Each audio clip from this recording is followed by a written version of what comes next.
Algumas cenas deste programa podem ser consideradas inadequadas e devem ser vistas com cautela.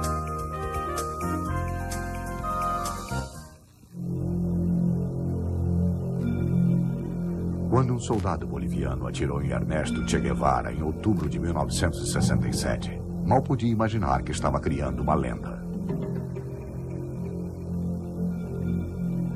Assim como James Dean e Marilyn Monroe, Che, depois de morto, tornou-se um mito.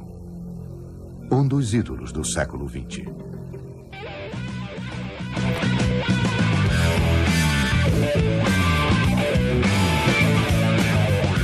Ele foi o campeão da contracultura dos anos 60. Seu retrato foi exibido pelos revolucionários de todo o mundo.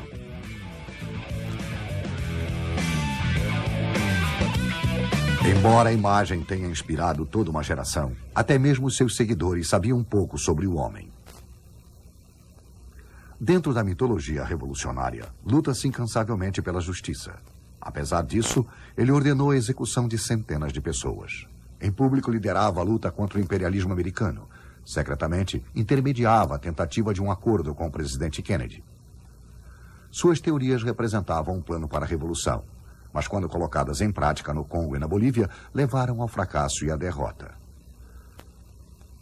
Che criou o mito de um revolucionário que não fazia concessões. Na realidade, porém, era um homem com muitas contradições.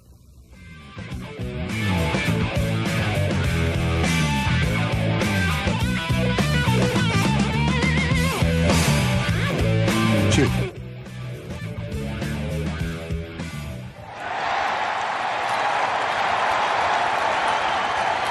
Ya llegaron de la sierra, porque los mandó Fidel, libertaron. Cuba, 26 de janeiro de 59, o dia de glória da vida de Che Guevara. A primeira revolução socialista das Américas. Para Che, o primeiro passo em direção ao comunismo mundial. Todos gritan, han triunfado, que viva. A atmosfera foi de uma festa de carnaval, porque era a primeira vez que um país da América Latina escolhia o seu próprio destino, bem debaixo das vistas do tio Sam. Vivan los barbudos. O regime de Fulgêncio Batista, que Che Guevara ajudara a derrubar, era o símbolo de tudo que Che desprezava. Uma ditadura corrupta e capitalista. O regime de Batista era brutal, cruel, incrivelmente corrupto. Só para dar uma ideia, cerca de 50% do produto interno bruto eram desviados de forma fraudulenta. Para aquela elite milionária, parecia impossível que a Las Vegas do Caribe caísse nas mãos de um bando de revolucionários maltrapilhos.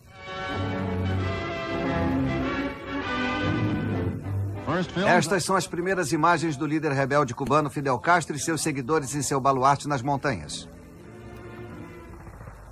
Com táticas de guerrilha e buscando sempre o apoio popular, Che e Fidel Castro conseguiram o impossível.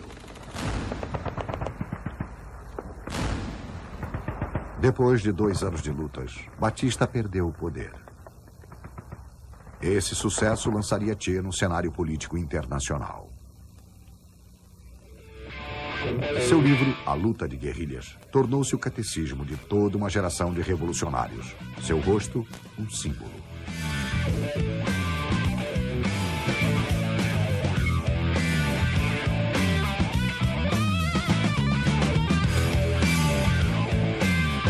Guevara tornou-se o astro da revolução.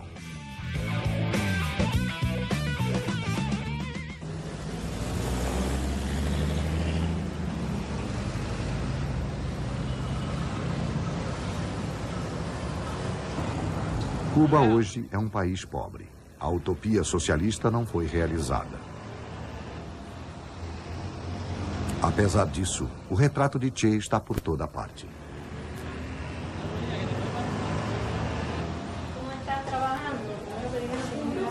Todos os dias nas escolas, crianças se proclamam seus aliados. Ele é seu herói. Ayer hablamos de la solidaridad y hoy hablaremos de otro sentimiento que también une a Viernes. Si alguna vez quieren que leemos Che, tú no estás trabajando. E a infância do próprio Che Guevara? Ele não era pobre, nem era cubano.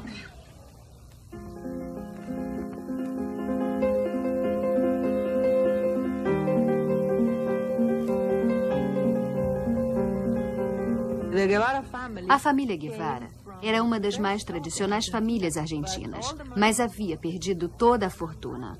Ao contrário de outros membros de antigas oligarquias empobrecidas, como meu pai e minha mãe, que faziam o possível para equilibrar suas finanças, os Guevara assumiram uma atitude oposta.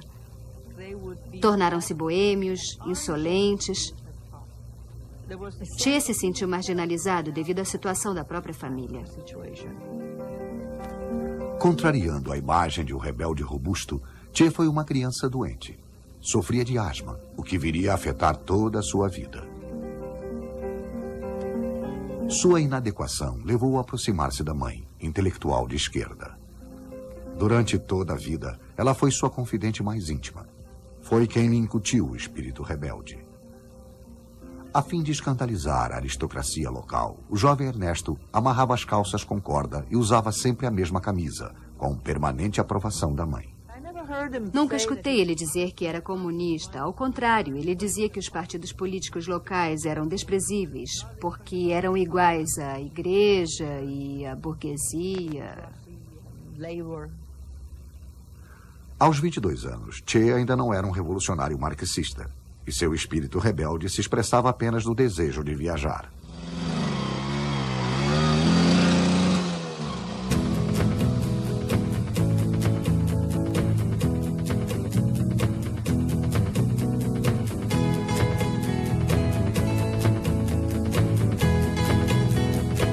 Embora estudasse medicina, partiu em uma viagem pela América do Sul, levando uma câmera e um diário. Uma das muitas ironias de sua vida, a viagem que fundamentaria seus conceitos marxistas foi patrocinada por uma empresa de motocicletas, que viu antes dos outros a oportunidade de aproveitar o carisma de Che. Ele era parcialmente politizado quando começou a viajar, mas aprendeu muito à medida que percorria um continente tão vasto e cheio de diversidade. Aonde quer que fosse, ele via os problemas de oligarquias, dos ditadores militares corruptos. Com seu companheiro de viagem, Alberto Granados, Che começou a ter contatos com os camponeses e a se identificar com os problemas deles.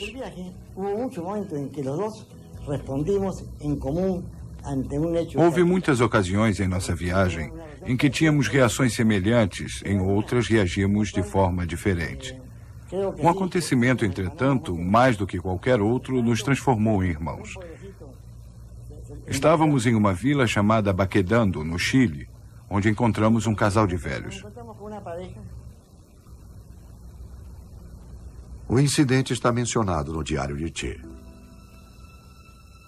A noite se aproximava difusa com o mistério de suas tragédias. Havia um casal tiritando de frio, se aconchegando um ao outro, uma imagem simbólica do proletariado do mundo inteiro. Demos a eles um dos nossos cobertores e nos enrolamos no outro. Foi uma das noites mais frias da minha vida. Che ainda não havia se definido politicamente, mas a revolução era um tema comum nas conversas entre seus amigos de infância.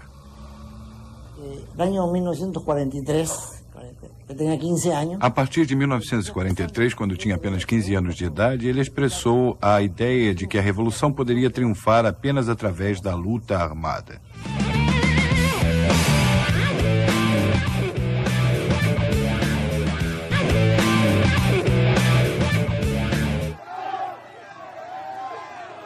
Em 1954, depois de se formar, Che abandonou sua casa para sempre. Por acaso, chegou a Guatemala quando era derrubado um governo democrático com o apoio dos Estados Unidos. Essa experiência foi fundamental para a sua opção revolucionária. Ele viu com seus próprios olhos um governo reformista que estava realizando mudanças a favor do povo ser derrubado por uma ofensiva organizada pela CIA.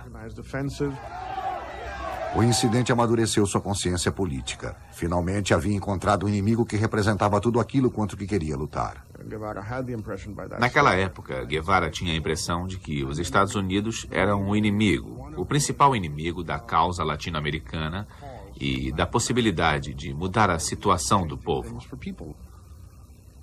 Foi nessa época que Che encontrou e casou com a comunista exilada peruana Ildea Guildea. Ela era um pouco mais velha do que Che e muito mais engajada politicamente. Che aprendeu muito com Ildea. Ela foi a primeira pessoa que ele encontrou na América Latina realmente politizada no sentido tradicional da palavra.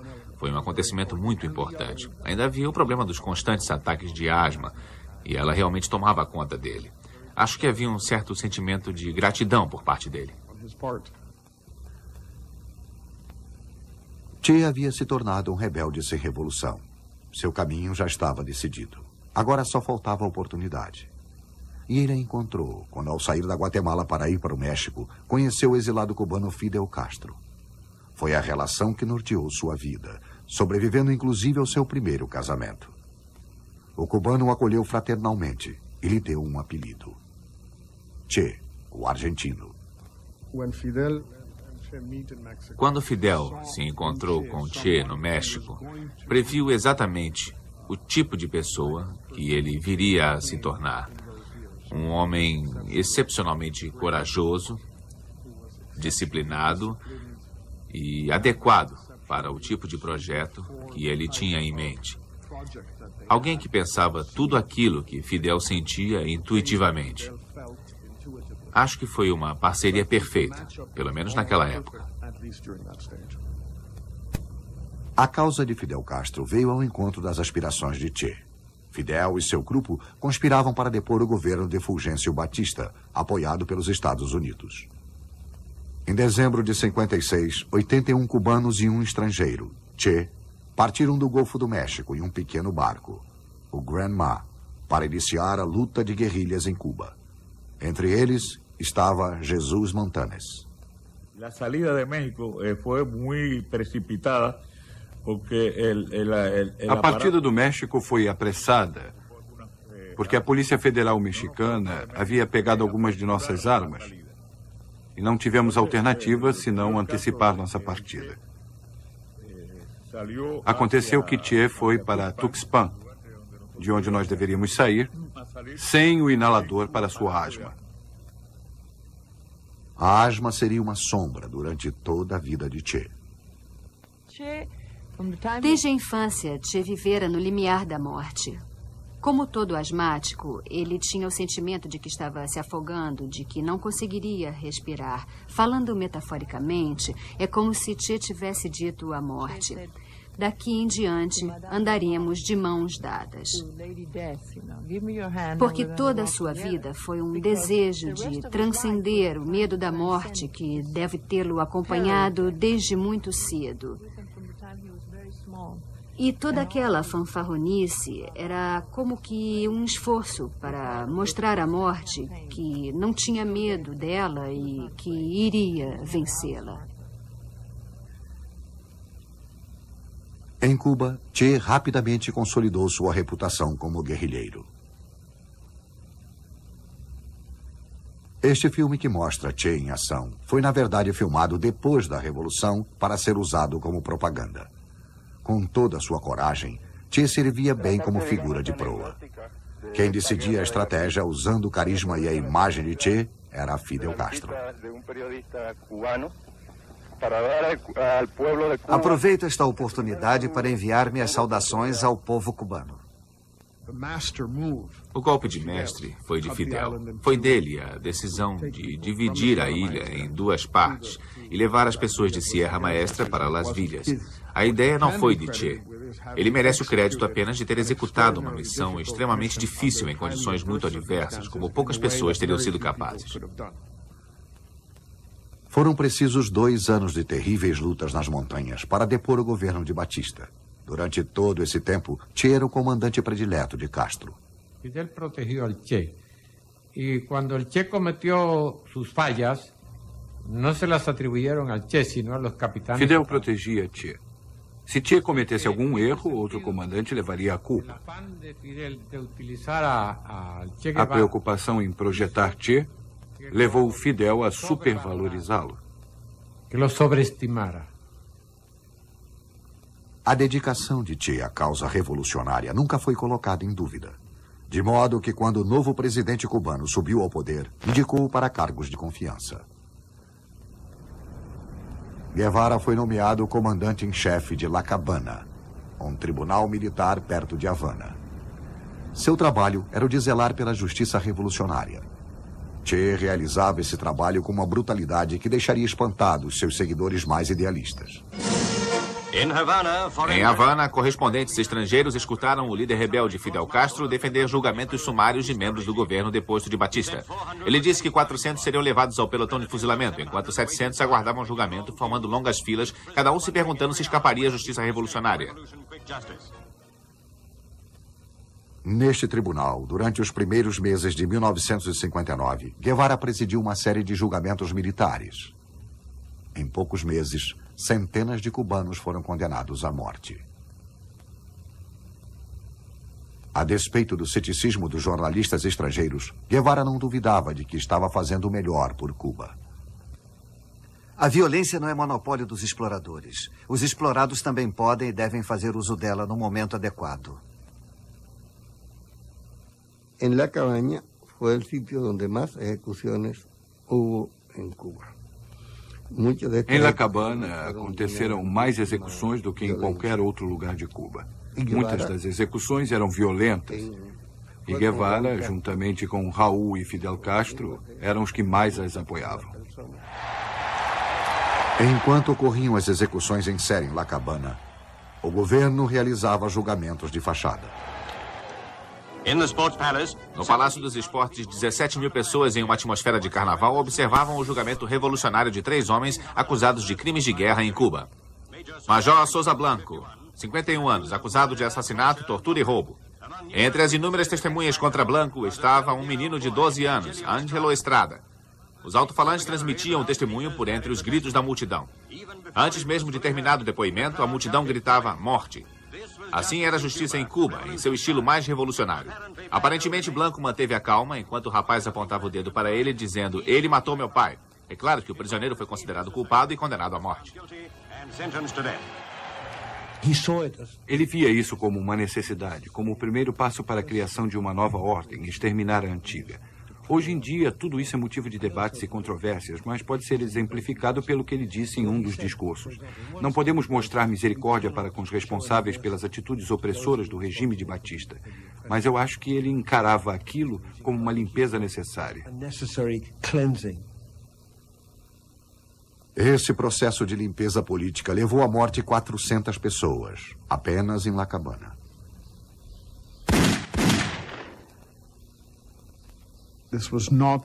Isso não representou para ele nenhum drama de consciência. Não se tratava de um problema de crueldade ou de falta de piedade. Ele achava que pena de morte era necessária para a causa revolucionária e ponto final. Os julgamentos sumários de Guevara tornaram-se extremamente populares entre o povo cubano. A vida sob o governo de Batista se tornara intolerável. Guevara, Castro e outros revolucionários foram recebidos como heróis. Ya llegaron de las tierras, porque los mandó Fidel, libertaron nuestra tierra y nos dieron la paz al volver. Por las calles aclamamos su ideal, supe que más pudo. Todos gritan, han triunfado, que viva Fidel, vivan los barbudos. Que viva Fidel, vivan los barbudos, viva Cuba libre, viva el 26. Muitas das primeiras medidas da Revolução foram extremamente populares. Houve campanhas contra o analfabetismo, pela saúde, tudo grátis para a população. Muitas medidas de caráter social foram bem recebidas, criando uma atmosfera que pairava no ar desde o início como algo contagioso. Vivan los barbudos, viva Cuba libre, viva el 26. ¡Viva Cuba libre!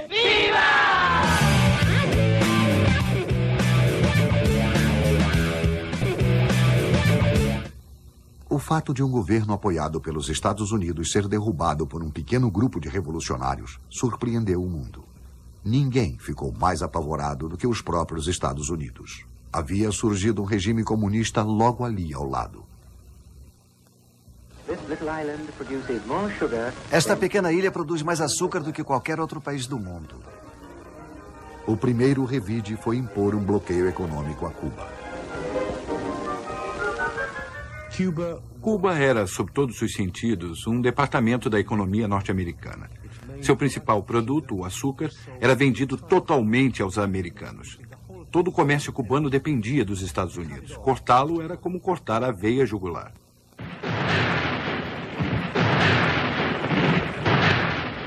Mas a reação dos Estados Unidos não ficou apenas em sanções. Em 1961, Cuba sofreu um ataque militar. Forças cubanas anticastristas, maciçamente apoiadas pela CIA, tentaram penetrar no território cubano na operação que ficou conhecida como a invasão da Baía dos Porcos.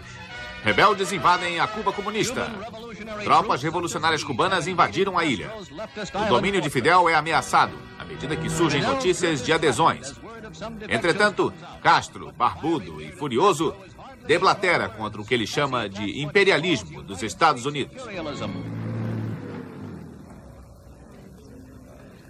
Castro mobilizou suas forças contra os insurgentes.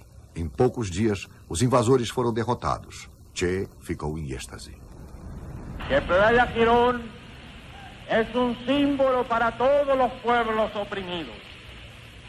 A Baía dos Porcos foi um símbolo para todos os povos oprimidos. É a derrota do imperialismo na América Latina. Mais do que tudo, foi uma das primeiras derrotas do imperialismo em escala mundial. A luta em Cuba terminara. Chegara a hora de reconstruir a economia nacional. Che foi nomeado presidente do Banco Nacional e ministro do governo. Mas um trabalho que o obrigava a passar o dia fechado em um escritório não era bem do seu gosto. Quando me disseram que Che havia sido nomeado presidente do Banco Nacional, eu senti vontade de rir. Pareceu-me uma indicação absurda. Se havia uma pessoa no mundo que não tinha o menor tino financeiro ou empresarial, era Che Guevara. Eu não conseguia imaginá-lo como presidente do Banco Nacional de Cuba.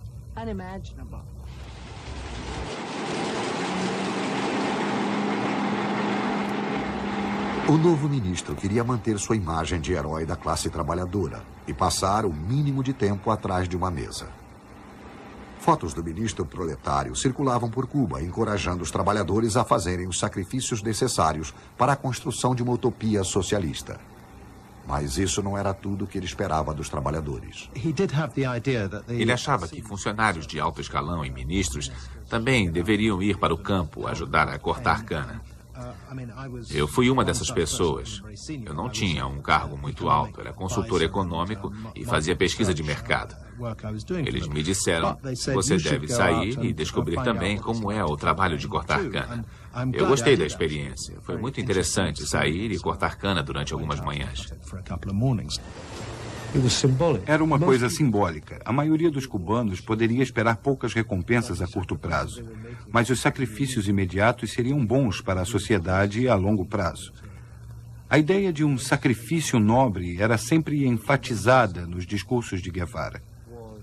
Quando ele ia para os campos e fábricas, era como se estivesse se mostrando disposto a fazer o mesmo sacrifício que todos os outros. Che divorciou-se de sua primeira esposa em 59 para casar com o povo cubano. Ildea declarou amargamente: perdi meu marido para a Revolução Cubana. Sua nova esposa, Aleida March, era uma revolucionária que já estava com ele há anos. Che tomou precauções no sentido de que seu novo casamento não levasse a acusações de nepotismo. Eu recuerdo que a Aleida lhe regalaram 2 pares de sapatos quando aqui praticamente não havia. Quando a Aleida recebeu 2 pares de sapatos, ele disse a ela: como é possível que você tenha 2 pares quando as pessoas do povo estão andando descalças? Quando aqui não há nadie, a gente não tem sapato que poner. Essa era a força do seu exemplo. 6 anos mais tarde, quando Che saiu definitivamente de Cuba, disse a Fidel: Não deixei quaisquer posses materiais para minha esposa e filhos, e não me arrependo. Sinto-me feliz assim. Havia um aspecto interessante em Ernesto. Acho que ele desprezava o dinheiro, desprezava negócios. Queria um mundo livre de dinheiro. Sonhava com utopias. Acho que quando se viu como uma figura importante da burocracia cubana, deve ter ficado apavorado com a ideia de ganhar dinheiro. Ele era um ativista, um militante, um lutador. E tudo indicava que não se sentia à vontade em seu escritório, principalmente como presidente do Banco Nacional. Era como uma crucificação. Mas Guevara estava disposto a transformar Cuba em uma nação industrializada moderna. Durante o primeiro ano de governo, milhares de trabalhadores foram desviados dos canaviais para novas fábricas. Apesar disso, as sanções dos Estados Unidos estavam começando a se fazer sentir. 3 meses depois da invasão da Baía dos Porcos, Guevara se viu face a face com seu inimigo.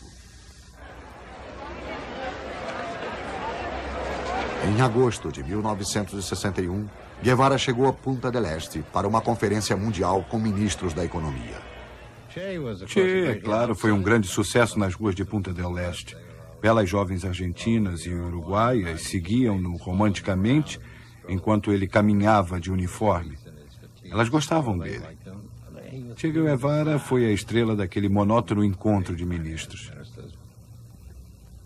Em público, Guevara não disfarçava sua hostilidade em relação à delegação americana.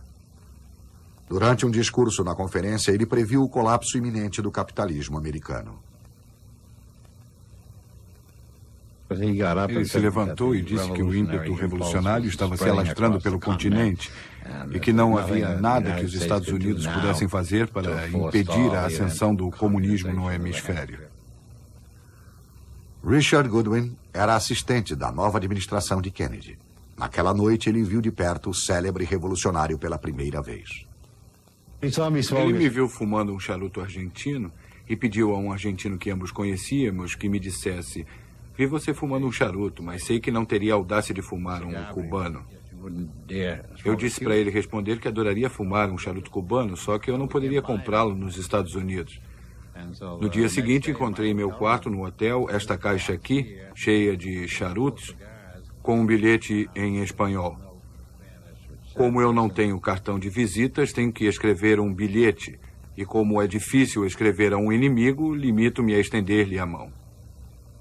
Publicamente, a luta era contra o imperialismo americano. Mas, em particular, Che tentava um acordo com Kennedy. Conseguiu um encontro privado com Goodwin através de um intermediário argentino. Lembro-me de que quando entramos na sala havia apenas uma cadeira em frente a uma poltrona, nenhuma outra mobília. Ele viu que havia 4 pessoas e apenas 2 assentos. Sentou-se no chão.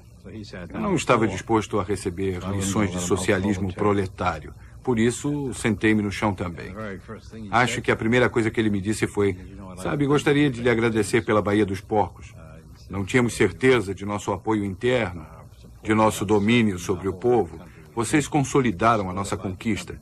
Permitiram que nos livrássemos da oposição na classe média. Foi uma das grandes vitórias da nossa revolução. Como era óbvio que ele tinha razão, eu me limitei a responder: não há de quê. Depois de um encontro de 4 horas, Goodwin escreveu um memorando a Kennedy, dizendo que Guevara tinha uma proposta a fazer. A conversa com Guevara deixou claro que Cuba atravessava sérias dificuldades econômicas e desejava um entendimento com os Estados Unidos. Em troca do fim do bloqueio, Cuba acabaria com o sistema de partido único e estabeleceria eleições livres. Eles estavam seriamente imbuídos do desejo de acabar com o bloqueio e as ameaças militares, predispondo-se a um acordo para atingir esses objetivos. Estavam dispostos a fazer concessões, contanto que Cuba mantivesse sua soberania e preservasse as conquistas sociais logradas pelo processo revolucionário. Goodwin enviou um segundo memorando ao presidente Kennedy, argumentando em favor não apenas do aumento do bloqueio, como também da pressão militar. Aumentaram as manobras navais e os contingentes militares nas bases americanas da região. Cuba ficou cercada.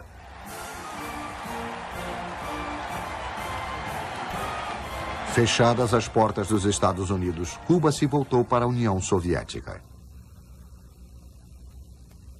Em troca de ajuda econômica, Castro deu permissão a Khrushchev para instalar mísseis nucleares em Cuba, a apenas 240 quilômetros dos Estados Unidos.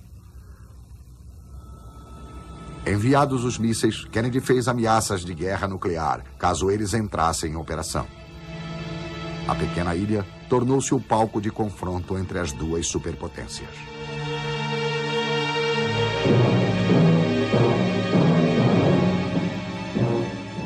Nenhum homem pode ter certeza de que ele e sua família estarão vivos amanhã a esta hora.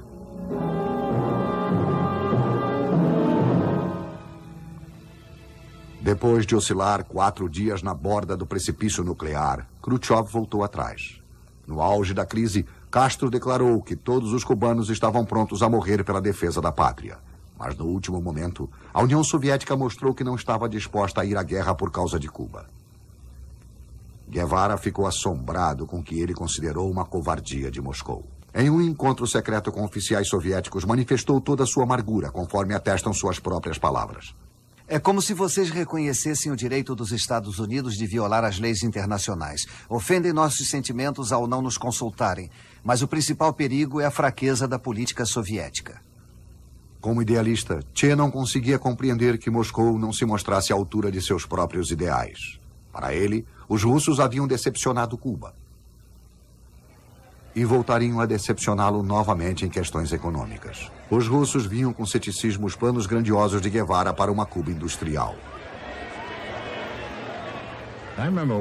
Lembro-me de um jantar com o embaixador russo que havia sido ministro da Economia quando Guevara tentara algumas negociações com ele. O embaixador me disse, esse rapaz é um problema. Queria uma fábrica de automóveis, outra de alumínio. Nós dissemos, plantem cana, é o melhor para vocês. Os soviéticos forneceram equipamentos de péssima qualidade e o resultado foi desastroso. A agricultura também foi aniquilada. A produção de açúcar foi mais baixa do que a dos piores anos de Batista. Os cubanos faziam filas nas ruas para comprar frutas que antes caíam das árvores. A política econômica de Guevara foi um fracasso. Cometemos erros e talvez seja eu o responsável. Falei muito sobre transformações sociais, até que fui encarregado de supervisionar essas transformações. Honestamente, não me sinto à altura da tarefa e vou procurar outro lugar para mim. Não consigo imaginá-lo em um trabalho burocrático em qualquer época ou lugar do mundo. Ele era um nômade, um cavaleiro errante. Tinha que passar a vida buscando, lutando eternamente pelo direito e pela justiça. Em 1964, o inquieto Che abandonou seu escritório e se tornou embaixador de Fidel Castro.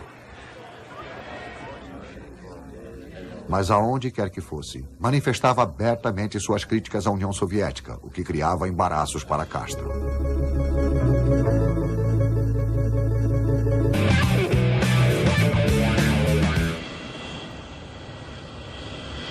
Quando o obstinado viajante retornou a Cuba, Castro estava lá para recepcioná-lo, mas o clima era de tensão.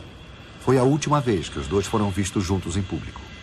Guevara já estava se preparando para seu novo papel de dínamo revolucionário. À medida que se distanciava de Castro, sonhava com a independência em relação aos soviéticos. Che decidiu criar seus próprios aliados, promovendo a revolução em outras partes do mundo. Disfarçado de homem de negócios bem barbeado, partiu para o Congo, na África, a fim de testar suas teorias. O movimento de libertação no Congo havia pedido auxílio a Cuba em sua luta contra a repressão do imperialismo americano.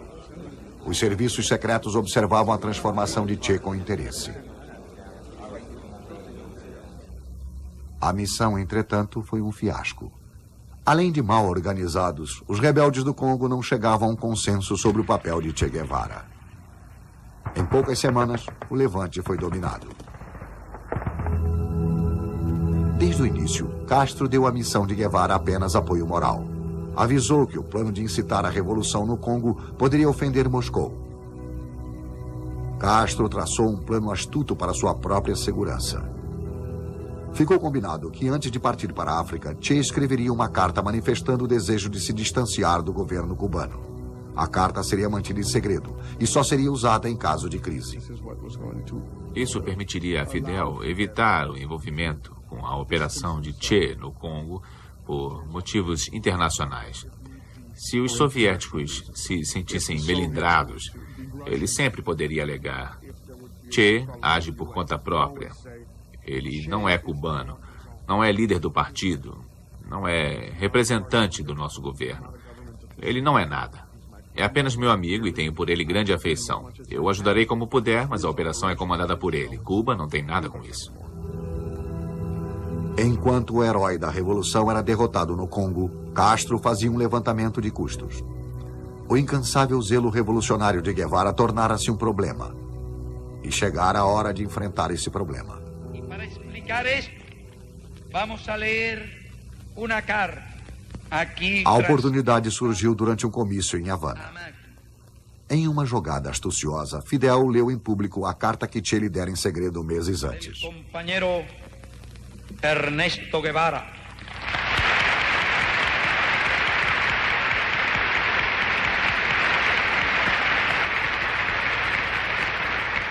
Siento que he cumprido la parte de mi deber. Considero que cumpri meu papel com relação a Cuba. Chegou a hora de dizer adeus a vocês, meus camaradas e povo cubano. Digo adeus a uma nação que considero minha própria pátria. A esposa de Che ficou visivelmente abalada. Castro havia fechado as portas de Cuba a seu marido, enquanto deixava que a lenda em torno de sua figura inspirasse o povo cubano.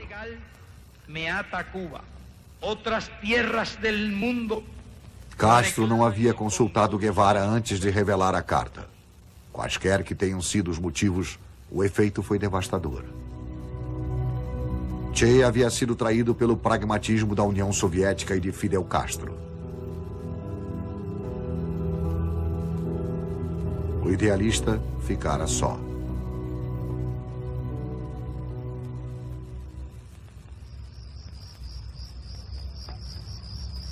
Bolívia, 1966. Che voltou às suas origens na luta de guerrilhas, escondido nas selvas da Bolívia. Seu objetivo era começar uma revolução que se espalharia por toda a América do Sul. Exilado, esta seria sua última tentativa desesperada de reconquistar o triunfo alcançado durante a Revolução Cubana. Só que dessa vez, foi-lhe negada a ajuda de seu antigo mentor, Fidel Castro. Sem essa ajuda, Guevara viria a enfrentar uma série de derrotas, todas ressaltando sua inabilidade como líder guerrilheiro. Seu primeiro erro foi o de levar consigo apenas 12 homens.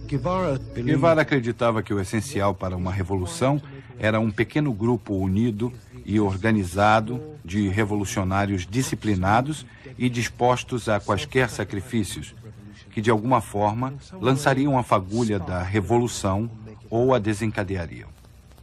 Che também argumentava que nenhuma revolução poderia triunfar sem apoio popular. Mas em poucas semanas de campanha, o Partido Comunista Boliviano retirou seu apoio e Che não conseguiu a adesão de um único camponês. Che havia fracassado em suas articulações políticas. O governo boliviano sabia que Washington estava atento à situação e que queria evitar a ingerência americana. O problema precisava ser resolvido rapidamente. Gary Prado era capitão do exército para operações revolucionárias. Havia o receio de que a Bolívia pudesse se transformar em outro Vietnã. O exército estava convicto de que o caso precisava ser resolvido rapidamente, antes que se transformasse em um grande problema capaz de suscitar intervenção estrangeira em nosso país. Washington não queria outro Vietnã. Foram colocados em ação agentes da CIA, juntamente com um destacamento de Boinas Verdes. Para eles, o livro de Che sobre a luta de guerrilhas era leitura obrigatória. O próprio Che, entretanto, começava a ignorar alguns de seus princípios mais fundamentais. Em fevereiro de 67, Guevara cometeu outro erro. Embora os rebeldes tivessem feito o possível para entrar na Bolívia secretamente, ele convidou 3 revolucionários radicais estrangeiros para seu acampamento, a fim de conversarem sobre as perspectivas de uma revolução mundial. A chegada de uma série de turistas na Bolívia levantou suspeitas sobre a presença de Guevara nas montanhas. Por que outro motivo estariam chegando? 2 deles, ou por uma incrível ingenuidade ou por desconhecimento do território, acabaram por levar voluntário ou involuntariamente o exército boliviano ao acampamento. Em poucas semanas, o exército descobriu o esconderijo dos rebeldes. Tanto estes quanto os seus visitantes conseguiram escapar. Mas como mostra este filme, deixaram algumas pistas muito claras, inclusive a foto do próprio Che Guevara. Metralhadoras e pistolas 9mm são provas suficientes de que Che Guevara organizou esta guerrilha e de que ainda se encontra na região.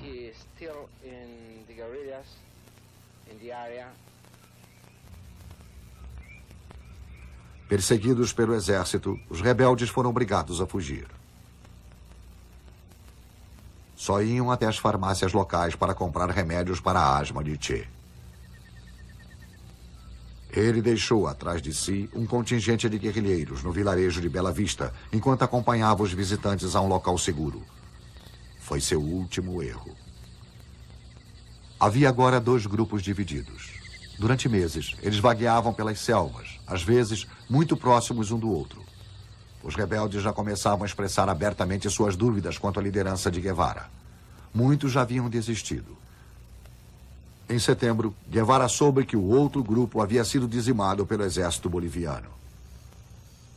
O próprio Gary Prado comandou a unidade designada para encontrar os rebeldes. Ele se recorda que, à medida que se aproximavam, as ações de Guevara se tornavam cada vez mais irracionais.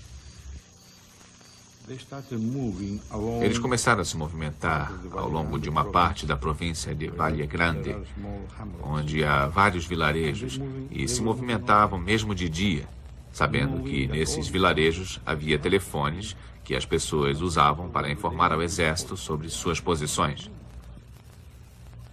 Em 8 de outubro de 1967, Prado finalmente alcançou Guevara e seus homens. Eu tinha 2 soldados protegendo o posto de comando. Eles se encontravam a cerca de 45 metros acima, sobre um barranco, e viram 2 guerrilheiros tentando escapar. Se aproximaram e ordenaram a eles que parassem. Eu disse, larguem as armas, e depois comecei a falar com eles, tentando identificá-los. Um deles era claramente estrangeiro, e eu perguntei, quem é você? Ele respondeu, eu sou Che Guevara, e valho mais para você vivo do que morto. Se podia notar a figura esbelta de homem que chegava abraçado de 2 soldados. Eu pude ver a figura de um homem esbelto, com os braços nos ombros de 2 soldados. Andava com dificuldade. Eles o levaram para a escola e eu fui uma das primeiras pessoas a vê-lo acompanhado por um soldado que eu conhecia. Quando eu vi Che, fiquei tão surpresa que dei um passo para trás.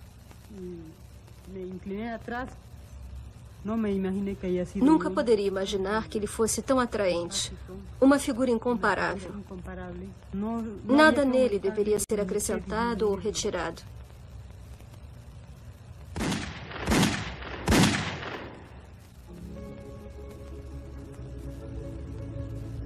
Escuché estampido, uma ráfaga.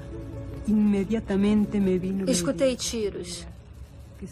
Senti imediatamente que tinha algo a ver com o Sr. Guevara. Não sei como, mas saí correndo e voltei para a escola onde havia estado com ele antes. Entrei na sala e vi seu corpo, com as pernas separadas e os braços estendidos. Piernas separadas e os braços estendidos.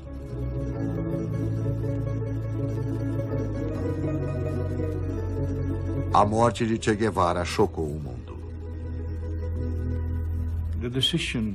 A decisão de matar Che Guevara foi tomada na alta cúpula, em um encontro entre o presidente da Bolívia, René Barrientos, o comandante-geral do Exército, Florencio Arribando, e o chefe das Forças Armadas, General Torres. Um julgamento seria para ele uma plataforma de propaganda. Guevara morreu com 39 anos. Pouco depois de sua morte, foi aclamado como herói pelos camponeses bolivianos, que pouco fizeram para ajudá-lo a sua impossível revolução enquanto ele era vivo. Alguns amigos íntimos consideram sua campanha na Bolívia quase como um suicídio planejado. Como se inconscientemente ele soubesse que tinha poucas chances de sucesso. Mas era assim que ele queria. Queria morrer lutando. Não como um velho e bem-sucedido chefe de Estado comunista.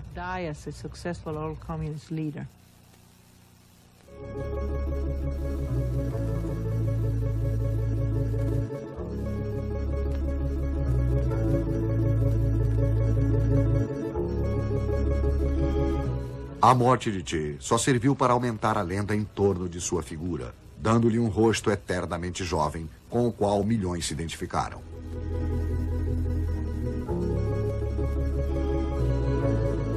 Três décadas depois de sua morte, o retrato de Che serve para vender toda uma ideologia. Ou uma simples camiseta. Em uma imagem como esta, não há contradições. No verdadeiro Che Guevara, havia muitas. Porque los mandó Fidel, libertaron nuestra tierra y nos dieron la paz al volver. Por las calles aclamamos su ideal, su fe que más pudo. Todos gritan, han triunfado, que viva Fidel, vivan los barbudos, ¡viva Cuba Libre! ¡Viva! 59, o dia de glória da vida de Che Guevara. A primeira Revolução Socialista das Américas. Para Che, o primeiro passo em direção ao comunismo mundial.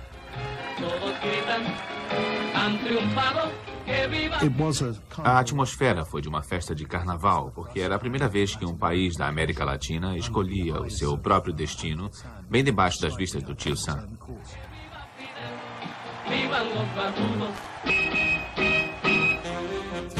O regime de Fulgêncio Batista, que Che Guevara ajudara a derrubar, era o símbolo de tudo que Che desprezava.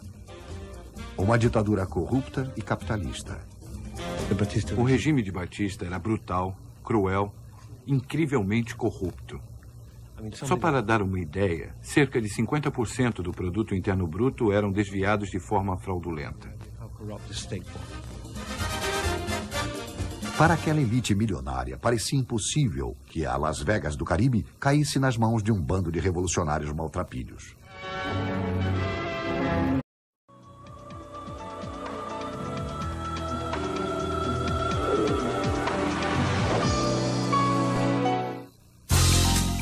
Algumas cenas deste programa podem ser consideradas inadequadas e devem ser vistas com cautela.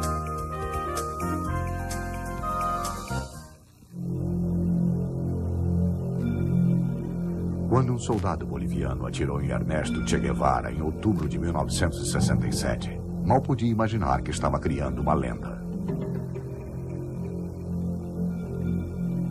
Assim como James Dean e Marilyn Monroe, Che, depois de morto, tornou-se um mito.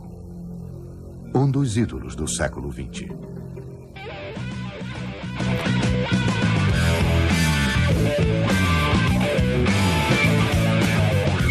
Ele foi o campeão da contracultura dos anos 60. Seu retrato foi exibido pelos revolucionários de todo o mundo.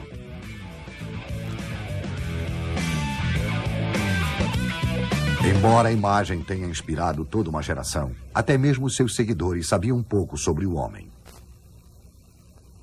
Dentro da mitologia revolucionária, luta-se incansavelmente pela justiça. Apesar disso, ele ordenou a execução de centenas de pessoas. Em público, liderava a luta contra o imperialismo americano. Secretamente, intermediava a tentativa de um acordo com o presidente Kennedy.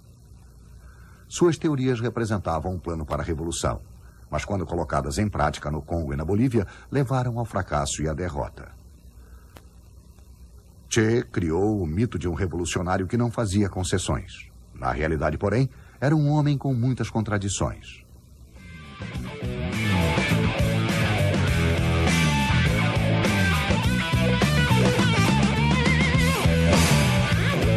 Che.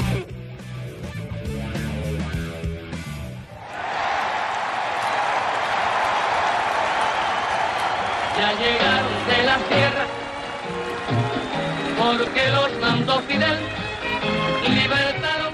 Cuba, 26 de janeiro de 50. Estas são as primeiras imagens do líder rebelde cubano Fidel Castro e seus seguidores em seu baluarte nas montanhas. Com táticas de guerrilha e buscando sempre o apoio popular, Che e Fidel Castro conseguiram o impossível. Depois de 2 anos de lutas, Batista perdeu o poder. Esse sucesso lançaria Che no cenário político internacional. Seu livro, A Luta de Guerrilhas, tornou-se o catecismo de toda uma geração de revolucionários. Seu rosto, um símbolo.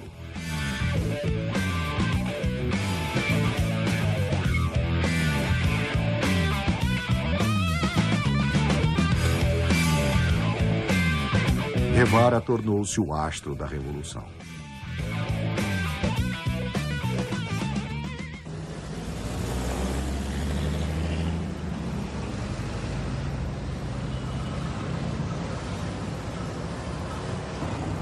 Cuba hoje é um país pobre. A utopia socialista não foi realizada.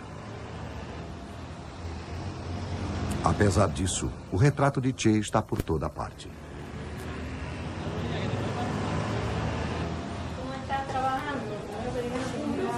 Todos os dias nas escolas, crianças se proclamam seus aliados. Ele é seu herói. Ayer hablamos de la solidaridad y hoy hablaremos de otro sentimiento que también une a Viernes. Si alguna vez tienen que leer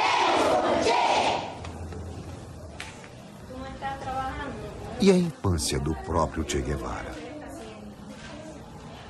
Ele não era pobre, nem era cubano.